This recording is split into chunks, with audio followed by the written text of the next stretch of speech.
Very meet voices of the divine, working with deities across traditions.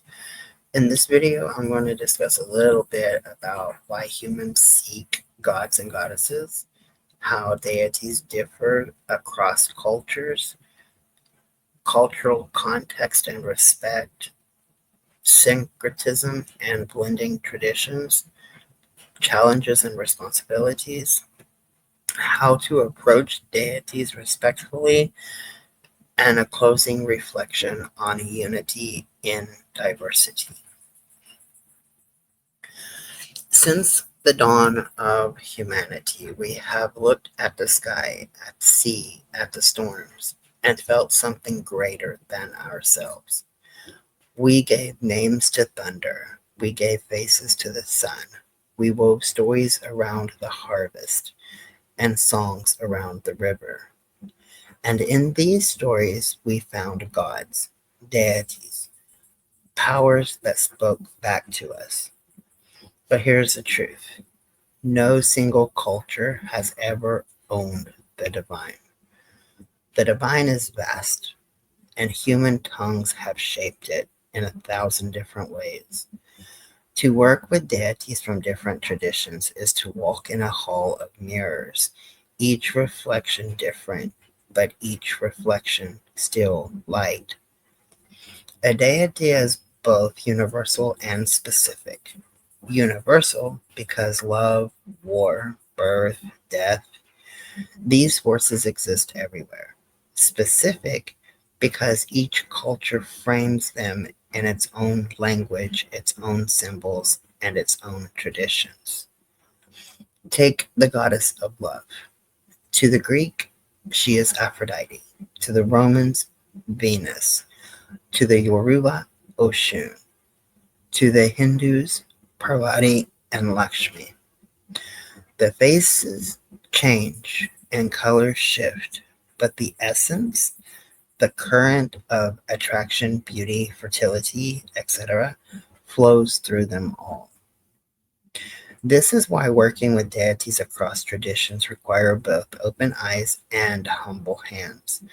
For when we call on a god or a goddess, we do not just call an archetype. We call centuries of devotion, generations of prayer, and a lineage of stories and ritual. Deities live within culture, and culture gives them context. In Norse tradition, the gods are kinfolk: Odin, Thor, Freyja. They are flawed, fierce, relatable. They feast, they fight, they fall in love, they die. In Hindu tradition, the gods are cosmic. Shiva dances the destruction of universes. Vishnu sustains galaxies with a breath. Durga slays demons with 10 arms blazing. In African diasporic traditions like Santeria and Voodoo, the Orisha and the Loa are not distant. They ride their devotees, they dance, they speak, they heal. In Christianity, Christ is both man and God, a paradox of flesh and divinity, bridging heaven and earth. Each tradition teaches us something different about how the divine can appear, but the lesson is this: if you step into another culture's temple, you must do so with respect, because the God does not stand alone. The God stands in community, with rituals, food, songs, and ways that belong to the people. Syncretism and blending. And yet, human history is full of blending. When the Greeks met the Egyptians, they said, "Your Isis is our Demeter, your Horus is our Apollo." When enslaved Africans were forbidden their Orisha, they hid them behind Catholic saints. Shango became Saint Barbara, Oshun became Our Lady of Charity. When Rome spread, they absorbed the gods of conquered lands. This is syncretism, not erasing, but weaving, finding the shared thread between names.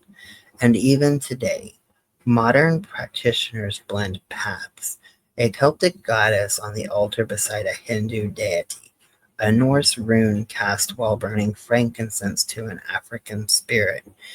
It is possible, but it is also delicate. Because blending requires more than curiosity, it requires responsibility.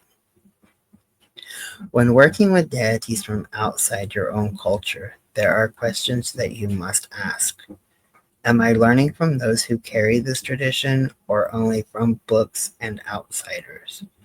Am I honoring the practices or cherry picking what feels aesthetic? Am I giving offerings in the way that is proper or inventing shortcuts because it is easier? Am I treating this God as a spiritual fashion statement or as a living power? This is where many falter because the gods deserve reverence. They are not there for our convenience, they are not playthings. To honor them rightly is to step into a relationship, and relationships require respect. If you feel called to a deity from another path, learn, research deeply, seek teachers or elders in that tradition, give offerings in the way that are known,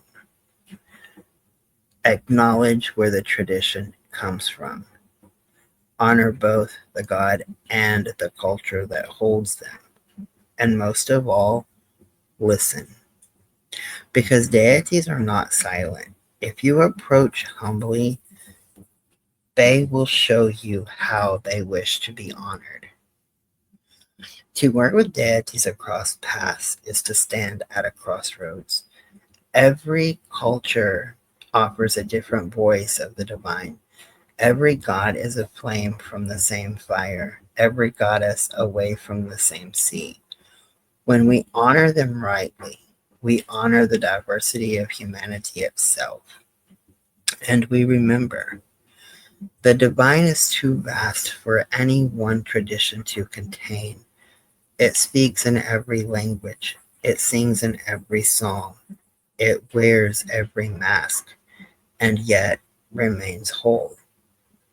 So walk gently, walk humbly, and let the gods teach you in all their forms, in all their faces, what it means to live in a world that is sacred. Blessed being.